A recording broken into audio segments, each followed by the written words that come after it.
Michael, I need to talk to you for a second. On my way to the site, I was stopped by Elizabeth, the department head. Yes, what is it?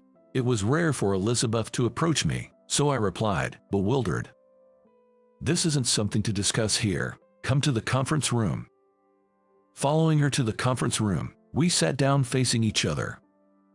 Sorry, but you're fired. We've hired an employee with a higher education.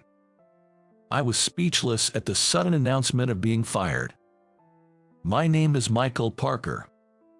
I'm an engineer managing the company's distribution system. You're a middle school dropout, aren't you? I wonder about a company that entrusts the management of its logistics system to a dropout. Angered by Elizabeth's words, I retorted. Does education really matter when it comes to managing? Indeed, I was a middle school dropout, but I had studied systems on my own, and the company recognized my efforts, allowing me to join.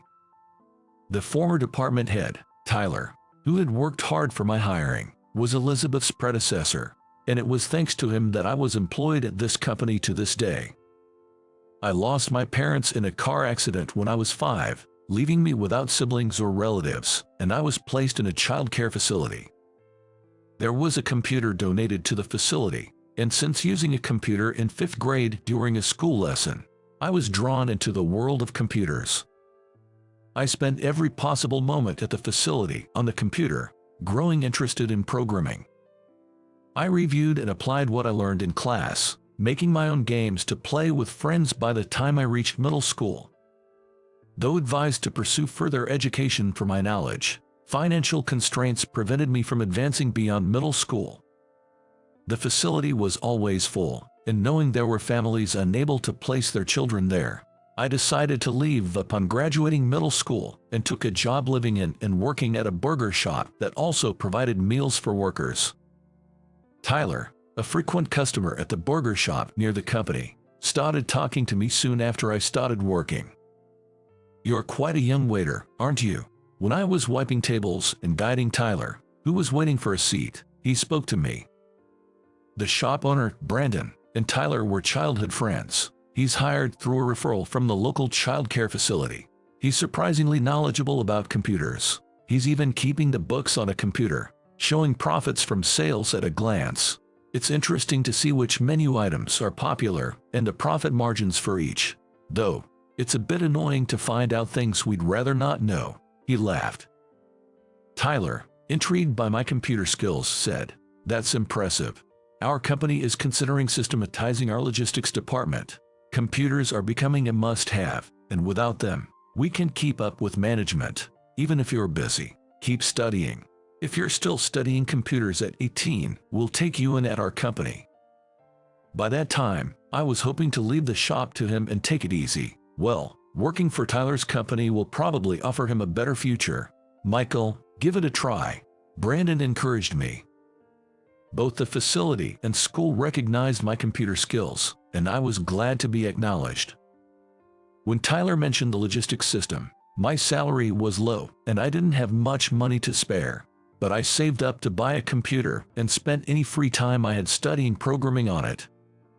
Learning that tablets could speed up ordering and automate sales tallying, I programmed a system, bought a used cell phone to use as a tablet for orders, and tested it. I showed this to Tyler and received advice, improving the program. The shop, despite its old appearance, underwent high-tech upgrades, attracting visitors, including those from system-related companies. Brandon supported my experiments, providing money and time, allowing me to gain considerable knowledge by the age of 18. Then, Tyler offered, "You've done well to learn so much on your own. Would you like to join our company?" Though I felt guilty leaving the shop after Brandon had been so kind for 3 years, he said, "I didn't teach you to cook because I hoped you'd eventually join Tyler's company. Teaching you how to make burger wouldn't help you as a company employee. It's better not to learn things halfway." The shop is old, and even if someone took it over, it would need to be rebuilt. I don't want to ask that much of anyone. Once you're employed, you'll rent an apartment and live there. This shop will close eventually. Hearing that suddenly made me feel lonely. It was because the place had been like a home to me. If you need a guarantor when renting an apartment, I'll be it. I'll hire someone who seems like they could benefit from this experience. Perhaps from the childcare facility.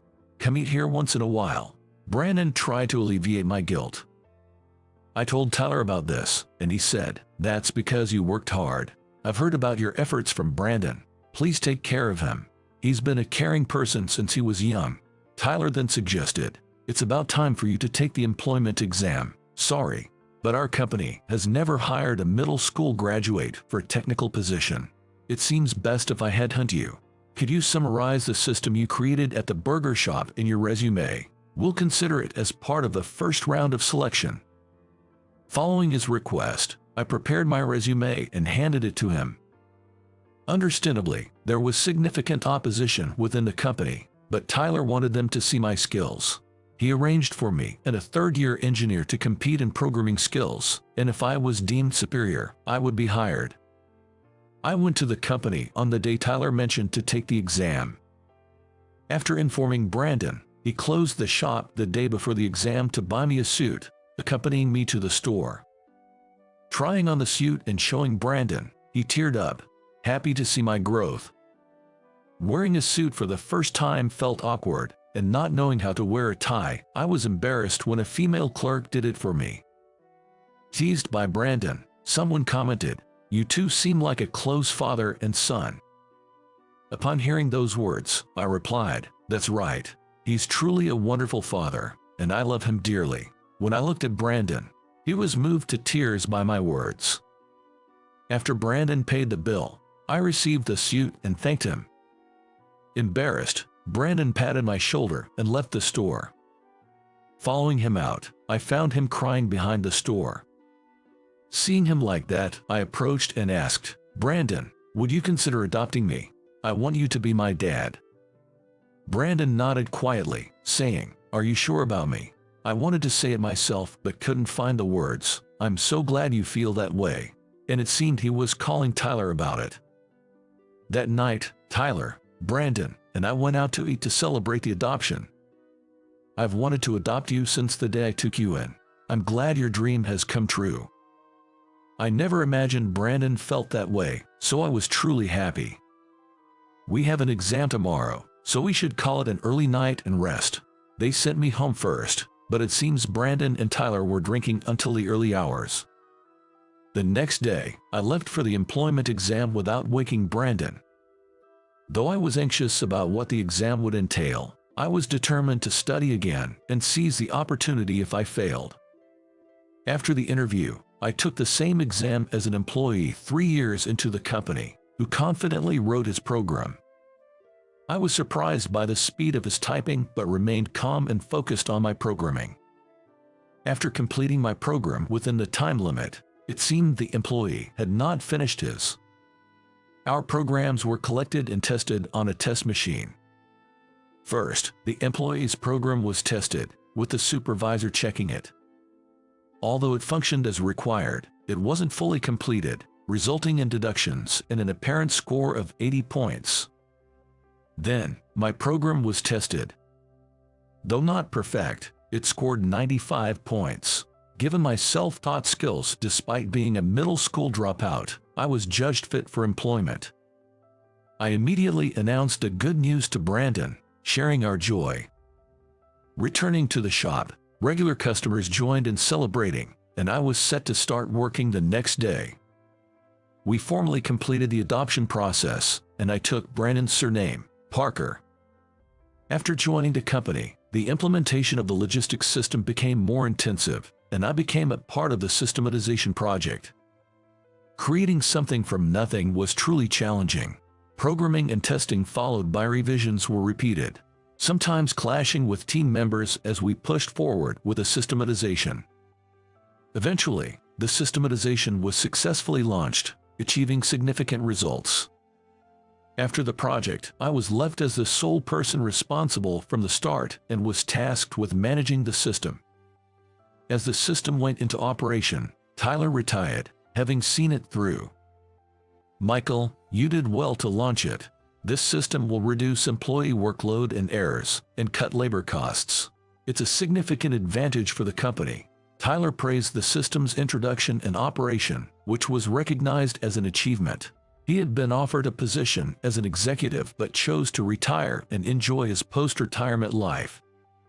Similarly, Brandon, now my adopted father, passed the burger shop on to a young person from the child care facility and retired. The young person also became part of our family through adoption, giving me a brother. Despite not being biologically related, we took care of our father together. Although Brandon had intended to close the shop, he reluctantly agreed to let my brother take over, secretly pleased. With their burdens lifted, Brandon and Tyler enjoyed their retirement, traveling and playing golf together. After Tyler retired, Elizabeth, who transferred from the sales department, became the head of our department. Elizabeth, who had no understanding of technical matters, often presented me with unreasonable demands, causing frequent conflicts between us. Whenever I refuted her points in meetings, it seemed to hurt her pride. She would leave the meeting room with a flushed face, a situation that worried our colleagues. "Don't embarrass her too much. It's not good for your position. She's trying to make suggestions for the company." They tried to calm me down, but I couldn't stay silent when faced with criticisms of the system we all worked hard to establish. I disliked the disdainful look she sometimes showed, as if she looked down on people. When I glared back at her, knowing she didn't understand anything, Elizabeth, who was fiercely competitive, would glare back. I heard she had many conflicts with colleagues even when she was in sales. Even after she came to our department and knew I was the most knowledgeable about this system, she refused to acknowledge it. In this company, no one knew the logistics system better than I did, handling troubleshooting and improvements alone. The conversation in the meeting room was shocking. "Really, she understands nothing." Disappointed, I sighed and said, "Understood, I'll resign as Elizabeth wishes. Who will be my successor? It's a complex system, so I'd like to do a proper handover." I wanted to ensure a smooth transition for my successor, but Elizabeth's response was, "There's no need to take over from a middle school dropout like you. We'll leave it to a more educated employee," she mocked. Frustrated by her words, I simply said, "Understood," then left the meeting room, returned to my desk, and wrote my resignation letter. When I submitted the resignation to Justin, the manager, he was visibly shocked. "Out of the blue, what's wrong? Are there issues with your terms of employment? Losing you would be a significant problem for the company. If there are any grievances about your conditions, please speak up." When Tyler retired, he specifically asked me to take good care of you. "I thought I was making things comfortable for you, so where did you find dissatisfaction?" Seeing the troubled look, I relayed exactly what Elizabeth had said to me. Elizabeth comes from a sales background and doesn't understand the technical aspects, so there's no need to take her seriously. Even if she talks about hiring highly educated employees, you're the only one who can manage that system, and even if someone were to take over, it would take at least a year, right? Justin seemed quite angry at Elizabeth's remarks. "I don't mind leaving, but I do want to ensure a proper handover, given the complexity of the system's architecture. Stopping the system would cause significant damage to the company." Justin nodded in agreement. "That's exactly why. Let me hold on to this resignation letter for now. I'll talk to Elizabeth about the risks involved with your leave and try to get her to reconsider," he said. "Thank you, I appreciate it." As I was about to leave, Justin asked, "Just out of curiosity, what do you plan to do after resigning from the company?" "I'll probably help at my brother's burger shop for a while." "Good to know you'll be around. We might hire you as a contractor if needed. That way, you won't have to deal with Elizabeth, and it might be more comfortable for you," he suggested. If she agrees to it, haha, I doubt she'd use me out of spite. I told Justin I wouldn't come to the office until a decision was made and decided to head home for the day. My father and brother were surprised by my early return, and they became quite concerned after I explained the situation. This experience made me truly understand the value of family for the first time. Although I had been worried over when I fell ill while living in the child care facility, being worried over by family somehow felt pleasing. Meanwhile, Justin spent time explaining to Elizabeth the contributions I had made to the company and what would happen without me. However, she refused to acknowledge his points, leading to the decision of my resignation being finalized. Justin reportedly confronted Elizabeth, asking, "If the logistics system fails and causes damage to the company, how do you intend to take responsibility?" Elizabeth coldly replied, "If the system built by a middle school dropout fails, then it just means it was flawed. We can just rebuild it. I don't think it's that difficult, especially since we've brought in employees from prestigious universities." Without taking her eyes off her computer, Justin relayed to me over beers at my family's shop, "Michael, I'm sorry. My inability to protect you is my fault," Justin said, downing his beer and asking for another. "Justin, I appreciate your concern, but don't drink too much. It won't help if you antagonize Elizabeth further and jeopardize your position. If the new employee can handle it, that might be for the best. Now that I'm resigning, I'm thinking of enrolling in a distance learning high school. I've realized the importance of having at least a high school diploma," I mentioned. "It's frustrating. I thought the strength of a technical job was that qualifications didn't matter as much. It feels like a denial of everything I've worked for." Justin, who had climbed the ranks based on his skills despite the educational hierarchy, was clearly upset on my behalf. Grateful for his support, I suggested, "Why not let Elizabeth's new hire try managing the system and see how it goes? I'll help out if there's trouble, regardless of the cost." Hearing this, my father chimed in, "That's a good suggestion. I'd be happy if you did that. Have you talked to Tyler about this?"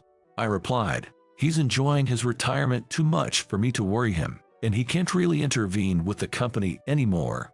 It would only upset him to know, asking to keep this matter confidential for Tyler's sake." That day, Justin stayed at the shop until late and didn't seem to want to leave, so I drove him home. Thinking of what I could do for him, I decided to create handover documents. I spent the next 2 weeks at night working on the handover documents and handed them to Justin on the day of my farewell. As I left the company, surrounded by many colleagues, Elizabeth and her new employee, Ethan, seemed unbothered and continued working afterward. Justin had tried to get Ethan to say goodbye, but she refused, adhering only to Elizabeth's instructions, and Justin stopped trying to communicate with her. After resigning, I enrolled in a distance learning high school and started attending classes. Spending my days without any contact from the company, I felt a mix of relief, assuming things were going smoothly, and a sense of loneliness. Then one night, I received a call from Justin. Answering the phone, I could hear his voice, filled with urgency. "The logistics management system has shut down. Ethan made changes without proper checks and without backup data. It's irreparable." "I'll head over right away," I said, going to the company where Justin was waiting. Led by Justin into the control room, I saw Ethan surrounded by many people, being yelled at. "When will it be fixed? You said you could handle it, didn't you? Not taking backups is sheer negligence. Who's going to take responsibility for this?" Amidst the chaos, Ethan lost his cool. "I told Elizabeth I couldn't do it. If you have complaints, talk to her. She knows how to handle the responsibility," pushing the blame onto Elizabeth. Elizabeth was nowhere to be seen, having left after learning of the mishap. "Now, fixing it is the priority. Michael, you're the only one we can rely on," Justin pleaded, and I approached Ethan.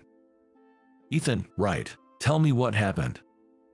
Ethan retorted, "It's none of your business anymore." This angered a former colleague.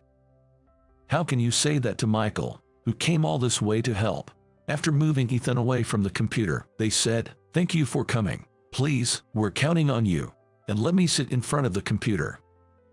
Looking at the program, I realized it was one of the most complex parts of the system, which made me nervous. Taking a deep breath to focus and analyze, I worked to understand the current situation while reverting the changes Ethan had likely made back to the original programming, progressing with a restoration. To my own surprise, it seemed I had memorized the challenging parts of the program due to past difficulties, and within about an hour, the restoration was complete. After verification, the issue was resolved, leading to applause from my former colleagues, and I was greeted with numerous handshakes. Standing by, Ethan angrily exclaimed, "You've made such a complicated program. Did you design it to be understood only by yourself, making it impossible for anyone else to intervene? That's a cowardly way to do things." I didn't do anything like that. It just turned out this way because I was trying to meet everyone's demands. This part of the program alone took months to develop. It's a complex and meaningful section to me. If you had examined it properly, you would have realized it wasn't something to tamper with, I replied. Tell that to Elizabeth. She said that since a middle school dropout made a program, anyone should be able to handle it. But looking at it, it's clear that finding someone capable of programming at this level would be rare in the US. How did you acquire such skills? Ethan spoke with frustration, but I left without responding. Walking to the company gate with Justin and former colleagues who saw me off, they said, "Elizabeth's reaction tomorrow will be something to see. We might even start a petition to have you come back. The company needs you," but I wasn't holding my breath. However, recalling the satisfaction of programming and seeing my work come to life reignited my desire to continue in this field. I considered seeking employment at an IT company, but my educational background posed a significant barrier. The only connections I had were with my previous employer, and if I wanted to remain in this line of work, returning there seemed like the only option. These thoughts occupied my mind as I lay in bed, staring at the ceiling. As I pondered through the night, dawn broke, leaving me to battle sleep deprivation throughout the day at the shop. That day, Elizabeth showed up at work as if nothing had happened, receiving a report from Ethan. When she found out I had resolved the issue, she reportedly slammed her desk in frustration. Ethan, witnessing this, was taken aback, and it seems a rift developed between them thereafter, leading to a breakdown in communication. The atmosphere within the department also deteriorated, prompting Justin to visit the shop more frequently to vent his frustrations. Next time there's a significant issue with the logistics system, Ethan might quit. He seems to be managing minor troubles, but it's taking too much time, and he feels overwhelmed. His reception among colleagues is poor. Elizabeth has turned a blind eye and stopped addressing Ethan's situation. Maybe she's planning to bring in a new employee. Saying so, he continued to ask for another beer as usual. "What's the best course of action?" I asked. "The best solution would be for you to return and for Elizabeth to be transferred," Justin muttered under his breath. "Demotion might be too harsh. Perhaps a transfer would suffice." With only 3 months until April, Justin considered leaving the company if Elizabeth remained. "How about we start a company together, Michael? I feel like we can achieve anything together." "You don't have to quit. I've thought about starting a business, especially after fixing the system the other day. It felt like I could still do it and wanted to test my skills, but with my educational background and no connections locally, it seems like returning to my previous employer might be my only option." My father, who rarely interjected, encouraged me. "Why are you so hung up on that? Go out there and test your skills. There's always someone better, and that's how you grow. Even if your educational background follows you, it doesn't matter if you're working for yourself. There's nothing to lose." Inspired by his words, I resolved. "All right, Father, I'll give it a try." "Good. If you're going places, get your driver's license first." "What about high school?" "Maybe I'll get the license first. Educational background doesn't matter if I'm working for myself," I concluded. As my father and I got excited about the prospects, Justin playfully protested being left out. "Hey, I was the one who brought it up, so include me too." I advised Justin to reconsider quitting due to his family and financial responsibilities and suggested waiting until the end of March personal changes. "In the meantime, could you introduce someone?" Convinced by my reasoning, Justin agreed, and I started attending driving school the next day. The driving school was crowded with the students about to graduate from high school, and seeing their various school uniforms made me sigh deeply. Thinking that these kids were ahead of me in terms of educational background, I felt frustrated, making even the thought of going to driving school painful. Despite the challenge, I was determined to finish as quickly as possible, attending every available class from morning till evening and obtaining my license in a month and a half. Next, I looked into buying a car during a break, and my father and brother approached me with smiles, handing me something. Seeing it, I immediately knew what it was. It was a set of car keys. They led me to the parking lot, where a white light van with a Narvis driver's sticker was parked. "This is for me." They nodded, and we got into the car. I got into the driver's seat and drove without thinking about a destination. We reminisced about the times we started working at the shop together, driving around until the gas tank was empty, caught up in our lively conversations. "I wonder what my life would have been like if I hadn't met you. You gave me love and let me pursue what I wanted. I'm truly grateful," I mused. "That's good to hear. All I did was not hinder you and offer support. It's just normal for parents to do that for their children. Don't hesitate to ask me for anything. You're still young with a long future ahead. Believe in yourself, and someone will notice," my father assured. My brother nodded in agreement from the back seat. "Thank you, I'll do my best." The next day, I decided to make my former employer my first business client. When I called Justin to tell him about my independence, he offered, "Congratulations on striking out on your own. I'd like to give you some work to commemorate your independence." Justin had prepared by asking the team that launched the logistics system to help, and they had arranged work for me. I was called to the company for a meeting. As I waited in the conference room for Justin, Elizabeth entered. "Michael, it's been a while. The last time we spoke was here, wasn't it? I'm truly grateful you came to fix the trouble last time.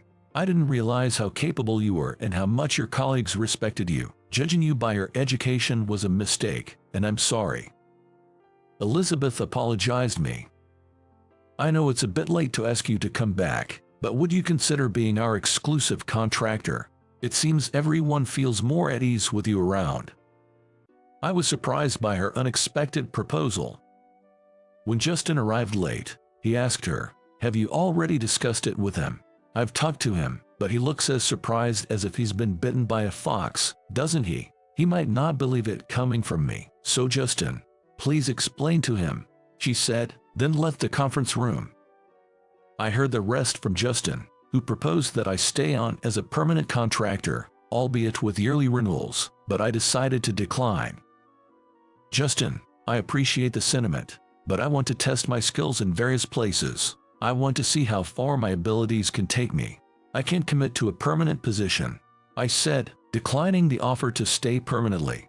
However, I was able to take on work on a project-by-project basis. In creating programs, I involved Ethan, ensuring he understood the process well enough to handle any issues in my absence. This way, I could comfortably work with other clients, knowing Ethan's growth would also benefit. Believing that mentoring someone could also be a way of giving back, I shared all my knowledge with Ethan. He quickly grasped the concepts, fully understanding the logistics system program, allowing me to move on to other clients and gradually increase my workload. With a car given by my family, I traveled anywhere across the U.S., taking on any job that came my way. 5 years had passed since I started this lifestyle. I got married in my 3rd year of independence, and to everyone's surprise, my partner was Elizabeth. When I handed Justin the wedding invitation, he was astounded. After getting married, my wife quit her job to manage the accounting for my company, offering her support. Her stubbornness still causes some trouble since she never apologizes first after an argue, but she cares deeply for my father. Because she manages our home so well, I can travel across the country without worry. This way, I've always felt fortunate to be supported by others, allowing me to turn my passion into my livelihood. Someday, I'll become a father, and when that time comes, I hope to shower my family with the same love my father gave me.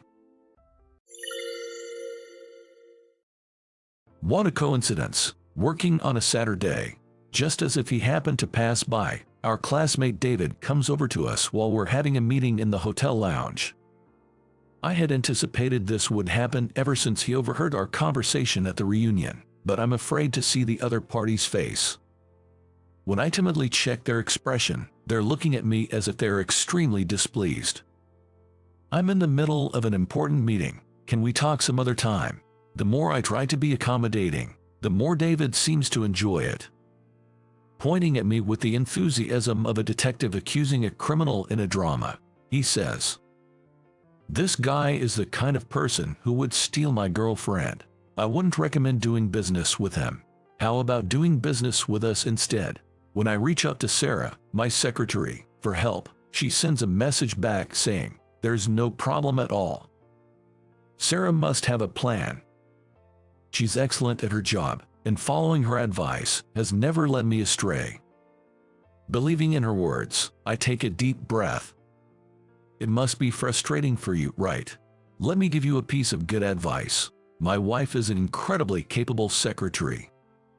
Thinking my silence is an admission of defeat, David continues, "You, with your limited education, couldn't even dream of associating with, let alone meeting such a high-spec beauty.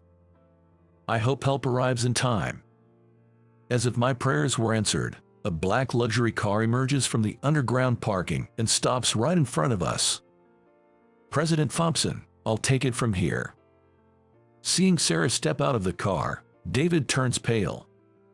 "My name is Michael Thompson. I run a company that deals with wedding foods. It all started with a part-time job during my college days. I applied for a wedding staff position simply because it paid well.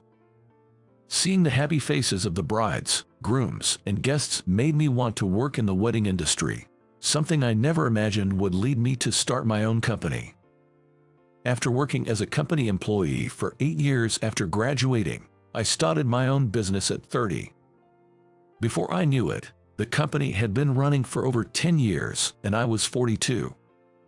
Currently, we collaborate with various companies to provide unique wedding foods, which has made us popular among the younger generation. Though it hasn't been all smooth sailing, seeing the smiles on the faces of the brides, grooms, and guests on social media comments has always made it all worthwhile. It's been a cycle of that ever since. I think I've led a not-so-bad life. I don't want to go. The invitation to the reunion arrived just as I was facing a crucial moment, wondering whether a significant contract would be finalized. I'm already fretting on a daily basis. The last thing I need is more trouble. Apparently, I seem approachable and have been told that people find it easy to confide in me, regardless of gender. Having lent an ear to classmates, colleagues, bosses, and subordinates over the years has enhanced my communication skills, which has been beneficial in my current job, making all those consultations a good experience for me. However, there's one bitter memory. During my second year of high school, a female classmate consulted me about her boyfriend, David. David was in the same class, and although we didn't talk much, he was someone I knew. He's just too childish, getting sulky whenever things don't go his way. I strongly agreed with her. David's immature thinking often complicated things during team sports and group activities. Internally, I thought it would be better for her to break up with him, but it seemed she had no intention of doing so. It was one of those typical situations where the girl had already made up her mind and just wanted someone to listen. So I just listened without offering any specific advice. "Thank you, I feel relieved after talking to you, so I'll hold off on breaking up for now." She looked refreshed after our conversation, which made me feel good about lending an ear. But then the problem arose. "Hey, it's your fault we broke up." The next day, David was waiting for me at the front of the classroom, looking like he was ready for a confrontation. My fault. I just listened to her concerns, and she said she was considering breaking up but decided against it. Just listening. Don't play dumb. Someone saw you two looking cozy and chatting in the classroom. You two are involved, aren't you? Despite dodging a conversation about breaking up, it seems he pressed her and ended up steering towards a breakup himself. Thanks to female students who knew the situation stepping in, my classmates didn't misunderstand. but David alone insisted. They definitely have something going on. Afterward, he kept picking on me for anything, and we ended up in the same class the next year, leading to his so-called revenge continuing until we graduated from high school. I'd get called out by teachers for candy bars found in my desk that I knew nothing about, and whenever I had a girlfriend, he'd tell her, "You're just his second choice. He has someone else as his main." He did whatever he pleased. There's a reunion coming up, organized by that classmate. I haven't attended a reunion in over 10 years, so I thought I wouldn't receive an invitation anymore, but now, out of the blue, one has arrived. What do you think? My secretary, Sarah, coldly brushed me off, saying, "Don't ask questions when you already know the answer." He probably hasn't changed a bit and wants to continue that revenge on you. Sarah, when you say it, it sounds convincing. Sarah is 32, 10 years younger than me, but she appears more mature than her age. That's due to her upbringing. She has a personality that attracts troublesome men, and she's had her fair share of difficulties. It's been 5 years since she became my secretary, but I can't forget what she said on her first day at work. Is the interview still going on? According to Sarah, I was so nice that she thought she was being tested. At her previous job at a law firm, she was favored by a capable but dysfunctional lawyer, and without realizing it, she became his de facto personal secretary, even though she was just supposed to be a clerk. Her husband also has a personality like a grown-up child, and she always complains, "I'm surrounded by such men." I thought maybe he wanted to apologize for what happened during our school days, but if Sarah says so, I'll skip attending. I was about to send back the invitation with a "will not attend" response, but Sarah hastily grabbed my arm. Wait a minute, isn't that the day of the important meeting? And it's at the same hotel, right? I have completely forgotten because the meeting was on a Saturday. There was a product I had long wanted to handle for my company. It was from an established bakery in Washington, supplying wedding venues within the state with bread, but they had no intention of dealing with venues outside the state due to concerns over quality degradation, and they had refused contracts multiple times. CEO Anderson had finally agreed to meet, saying he was willing to discuss it if he happened to be in New York. So, I can attend the reunion after all, but it feels like a bad omen that it's on the same day. Without letting me interfere, Sarah swiftly took a pen from her pocket and marked "will attend" on the invitation. Why are you marking "will attend"? Mr. Thompson, attending this reunion will surely bring something good. The times don't overlap, so please enjoy yourself. Sarah was smiling, but her eyes were filled with anger. I racked my brain, wondering if I had done something to upset her. On the day of the reunion was scheduled during lunchtime in a banquet hall. The meeting was at 4 p.m., so I had plenty of time to attend after it finished. I don't drink, but I decided to forget about David for a while and enjoy catching up with old friends. Hey, isn't that Michael? Long time no see. Despite my hopes, David spotted me as soon as the reunion began. His face, not even trying to hide his scheming, gave me a bad feeling. It's been a while, thanks for sending the invitation. It was my turn to be the organizer this year, and I just had to see your face again, haha. From there, it was just an endless session of David bragging. I'm working at that wedding gift company now. You're in the same industry, so you must know the name, right? The company name he mentioned was that of the largest wedding gift company in the industry. I didn't know David worked there, but I certainly knew the company. Is that so? That's impressive. Right. I even created a gift series from scratch. I got a President's Award for it and a special bonus, so I went on an overseas spree. Haha. That story sounds familiar. I tried to remember where I'd heard it, but David's misconceptions made it impossible to focus. In your small company, it must be tough managing, and the CEO probably can't afford to give out special bonuses, right? You're still just an employee, aren't you? An employee. I founded my own company. Although David mentioned he knew I worked in the same industry, he seemed to be referring to a different company I used to work for, dealing with wedding foods. It's understandable not to know, given that we haven't met since high school graduation.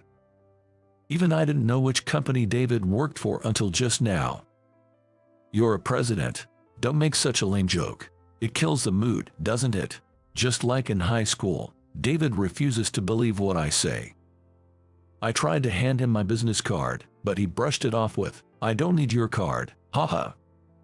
You're always like this, trying to steal my girlfriend or beat me, huh? Too bad you can't win, haha." Then, he started rehashing the past, saying, "It was like this that time, and the same another time." The atmosphere got worse, and a male staff member intervened, thankfully. "Good evening, Mr. Thompson." Looking closer, it was the banquet manager, someone we always deal with as one of our customers. "Good evening. I apologize for the late greeting." "No worries. I heard you had a meeting later in our lounge." I was surprised by how well they knew it, but it seems CEO Anderson is a well-known guest at this hotel. Whenever he has business in New York, he always stays here. He has a sweet tooth, especially known for using the lounge for his love of sweets. I had heard CEO Anderson frequents this hotel, but I didn't realize the staff would know him by face and name. CEO Anderson loves our strawberry sundae. It requires expensive strawberries, so guests usually need a reservation, but we made a special arrangement today. After the staff member returned to work, I hoped the strawberry sundae would work in our favor, momentarily forgetting David was still there. "You have a meeting after this?" David asked with a smug smile. I hoped he wouldn't crash it. "I'm going to grab some food, I'm starving." I escaped for the moment, but he knew where the meeting was. David is likely to barge in. Yet, according to the staff member's earlier comments, changing the location might upset CEO Anderson. I blamed Sarah, who wasn't even here, for suggesting I attend. Sure enough, as our meeting began with 3 of us, David appeared. What a coincidence, working on a Saturday. He pretended to stumble upon us by chance. CEO Anderson prides in craftsmanship and values etiquette. He looked at me as if displeased when I cautiously checked his expression. "I'm in the middle of an important meeting. Can we talk later?" The more I try to appease him, the more David seems to enjoy it. He points at me dramatically, like a detective identifying a culprit in a drama. This man tried to steal my girlfriend. I wouldn't recommend dealing with someone like him. I don't know who you are, but how about doing business with us instead? David handed his business card to CEO Anderson. "I work at that wedding gift company. Unlike his small firm, I think it would be in your best interest to contract with us." CEO Anderson's face turned red with anger. "What is this nonsense?" "I'm terribly sorry, CEO Anderson. We will contact you later to reschedule." I thought we could only regroup and try again later, but CEO Anderson was not open to it. "That's enough. I will not contract with your company." I quickly instructed our representative to follow CEO Anderson, then messaged Sarah, who was waiting in the parking lot, in a panic. I rushed to settle the bill and follow. "What have you done?" Right after I shouted that, a reply from Sarah came in. "There's no problem. Read her message," calming my mind.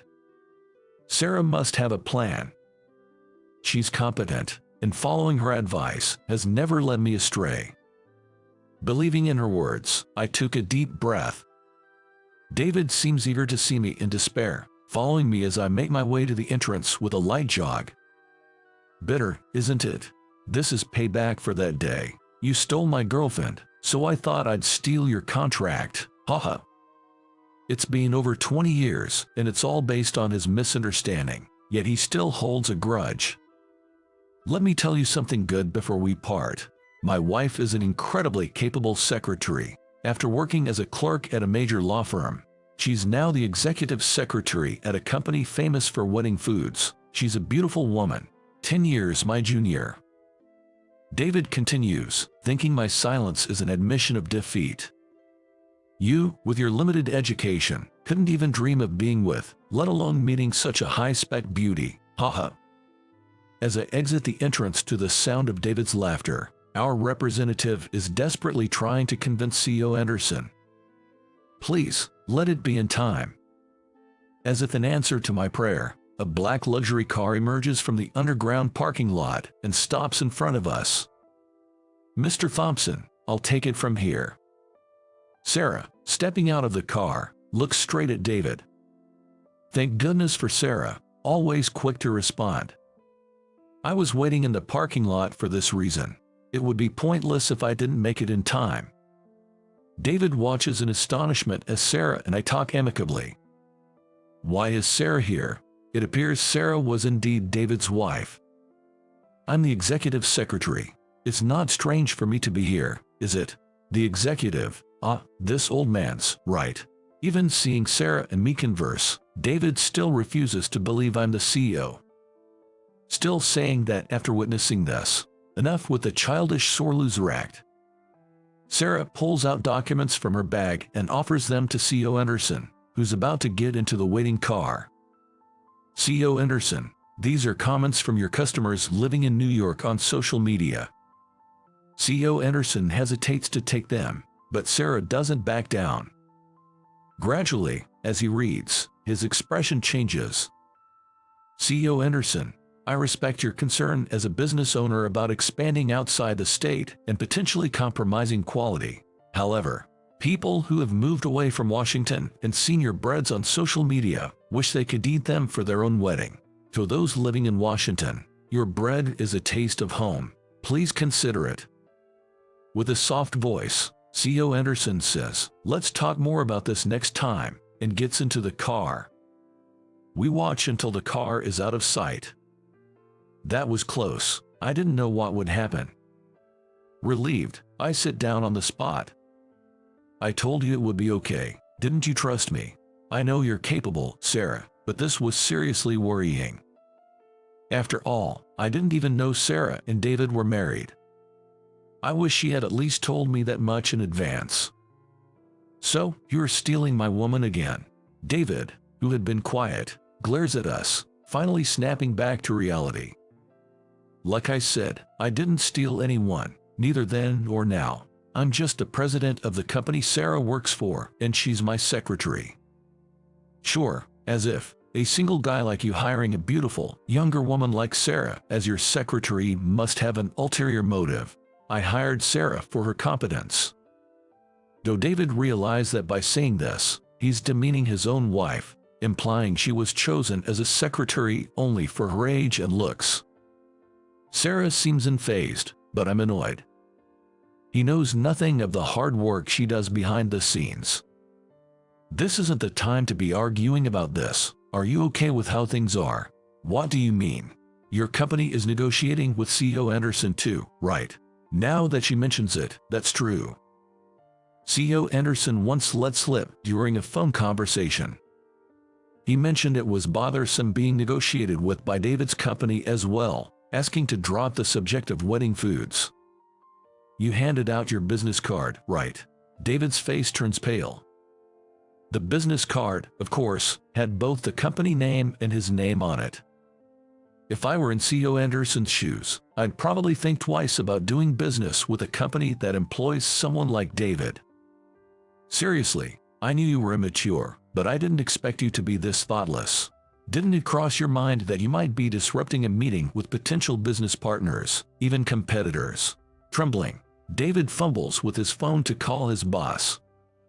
We can hear him being scolded even from where we stand.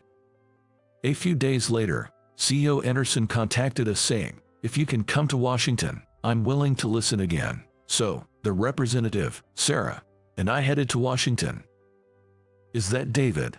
Upon entering the company, we see David and his team. With David looking quite sheepish next to a colleague and someone who appears to be his boss, probably here to apologize. Sarah doesn't even make eye contact with her husband. It's good of you to come. I was surprised to be greeted personally by CEO Anderson, who then shot David a sharp glare.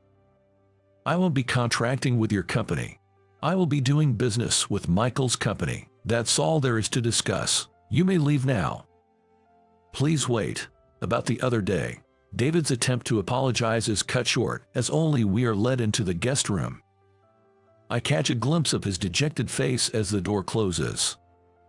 I apologize for the other day. He's a former classmate who mistakenly believes I stole his girlfriend. That's irrelevant. What matters is, I hadn't finished my strawberry sundae, and I just called you to Washington out of spite. Don't worry about it.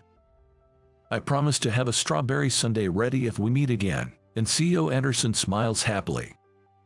The contract is finalized in a friendly atmosphere. Now people from Washington living all over the country, and those unfamiliar with your company can enjoy your bread. Thank you. With this, we'll be able to bring smiles to even more people. We live in a convenient era where we can instantly see reactions on social media.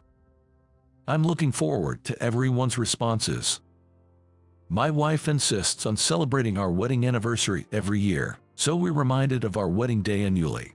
It's an honor to have our products be part of such special memories. Thank you. I felt impressed by his words. After that, we discuss creating exclusive products for wedding with CEO Anderson's company, and time flies. I had almost forgotten about David when I asked Sarah about him a month later. What happened to David? He lost his place in the company after that childish display in front of CEO Anderson and resigned suddenly one day. Resigned. That must have been tough. While I might have been pleased if David weren't Sarah's husband, I couldn't celebrate considering her situation. It's okay to be happy about it. I planned for this from the start. Sarah had long hoped to make David reflect on his actions, tired of his perpetual immaturity. The reunion seemed like a perfect opportunity. Thanks to you, Mr. Thompson, we're financially stable, and without children I can support us on my salary alone. David has become a stay-at-home husband, frequently criticized by Sarah. I would have divorced him if he hadn't learned from this. His lack of reflection despite everything would have been the last straw. Seeing Sarah's radiant smile, I vowed never to upset her. A year after the reunion, Sarah hands me a letter. What's this? Open it, it's something that'll make you happy. I pull out a letter from an envelope with a charming design. It's filled with neat, feminine handwriting. It's things like this that make it all worth it, no matter the hardships. A bride from Washington expresses her gratitude for being able to use CEO Anderson's bread for her wedding. Mentioning it brought back childhood memories. It would be wonderful to continue offering such meaningful flavors for wedding. I slowly nodded, agreeing, that's true.